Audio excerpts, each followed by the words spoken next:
suis Marceau Simon et je suis accompagné de Marie Bello. Aujourd'hui, nous allons explorer ensemble les récentes évolutions réglementaires et leur impact sur les entreprises, bien sûr. Allons-y sans plus tarder. Pour commencer, voici le plan de notre vidéo.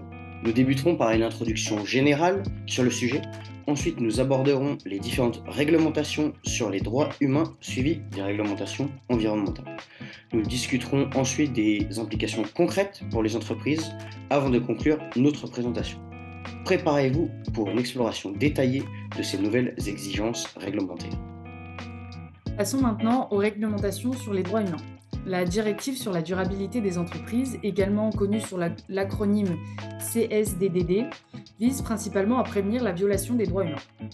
Cette directive s'applique aux entreprises employant plus de 500 salariés. Elle impose également des normes environnementales strictes dans leur chaîne d'approvisionnement, assurant ainsi une plus grande responsabilité et une plus grande transparence dans leurs opérations. Cette réglementation est prévue pour entrer en vigueur progressivement, à partir de la fin de l'année 2024. L'objectif principal de la CSDDD est de renforcer la responsabilité des entreprises en matière de respect de droits humains et de durabilité environnementale. Les entreprises devront mettre en place des mécanismes rigoureux pour surveiller et garantir le respect de ces normes tout au long de leur chaîne d'approvisionnement. Depuis 2023, l'Allemagne a mis en place l'acte sur la diligence raisonnable dans la chaîne d'approvisionnement. Cette loi oblige les entreprises de plus de 3000 employés à surveiller activement et à éliminer les violations des droits humains dans leur chaîne d'approvisionnement justement. Cette réglementation renforce les obligations des entreprises en matière de vigilance et de rapport, assurant ainsi une conformité plus stricte aux normes internationales de droits humains. Les réglementations environnementales se sont également durcies. Désormais, les entreprises doivent rapporter non seulement leurs émissions directes, connues sous le nom de Scope 1 et 2, mais aussi celles liées à leur activité indirecte, y compris celles de leur chaîne d'approvisionnement appelée émissions Scope 3. Cela signifie une transparence accrue et une responsabilité élargie concernant l'impact environnemental total de l'entreprise. L'Union européenne a également adopté un règlement interdisant la vente de produits fabriqués avec du travail forcé. Cette réglementation vise à empêcher que des produits issus du travail forcé ne soient commercialisés au sein de l'Union européenne, indépendamment de l'origine géographique des entreprises, bien sûr. Cela représente un pas important vers l'éradication des pratiques du travail forcé dans les chaînes d'approvisionnement mondiales. Ce règlement affecte toutes les entreprises, qu'elles soient basées en Europe ou ailleurs.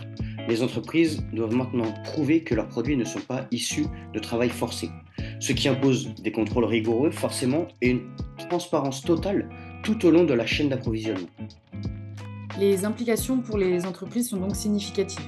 Elles doivent adapter leurs pratiques pour se conformer aux nouvelles normes. Cela inclut l'intégration de ces exigences dans leur gestion des risques et leur stratégie de durabilité notamment. Les non-conformités peuvent-elles entraîner des sanctions financières substantielles et nuire gravement à la réputation de ces entreprises. Il est donc crucial pour les entreprises de prendre ces nouvelles réglementations au sérieux et d'agir en conséquence. Un aspect clé de cette adaptation est le renforcement des systèmes de rapport. Les entreprises doivent non seulement collecter des données précises sur leurs pratiques, mais aussi s'assurer que ces rapports sont vérifiés par des tiers, pour garantir la transparence, forcément, et la conformité aux nouvelles réglementations. Un système de rapport robuste et fiable est essentiel pour éviter les sanctions et maintenir une bonne réputation. Passons maintenant aux chiffres et données clés. La mise en conformité avec ces nouvelles réglementations peut entraîner des coûts initiaux significatifs, bien sûr.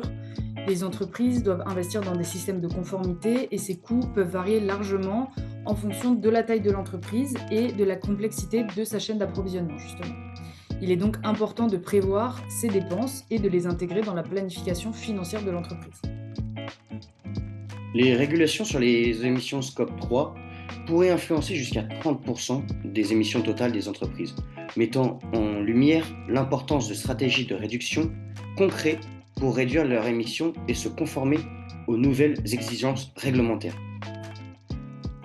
En résumé, les récentes réglementations ont mis l'accent fort sur les droits humains et les normes environnementales.